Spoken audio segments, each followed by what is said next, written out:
vertically upward with a speed of 20 meters per second.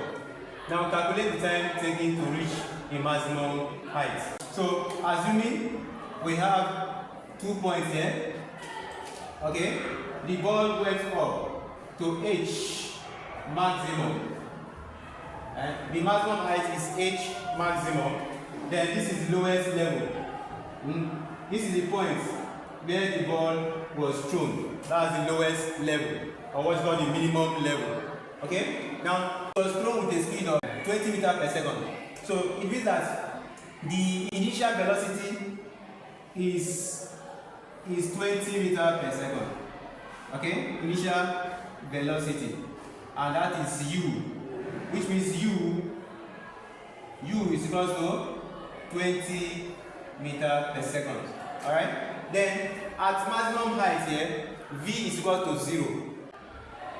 Final velocity at maximum height, at maximum height, okay, which is v is equal to what? 0. 0 meters per second. Now g, we are giving g to be 10 meters per second squared. So what are we going to use? We are going to use the equation of motion. V equals u plus at. Then you know that a is equals to minus g. Okay? Why is it minus g? Because it's upward motion. Motion against gravity. Upward motion is motion against gravity. The motion is against gravity, as you can see, because it's going up and gravity acts downwards. So your gravity actually comes downward, but this motion is upward motion, is thrown upwards. Alright? So that's what we have. V is equal to A is equal to minus G. So substitute it here. V is 0. Substitute for 0. U is 20. U is 20 here. That is the 20 we have here.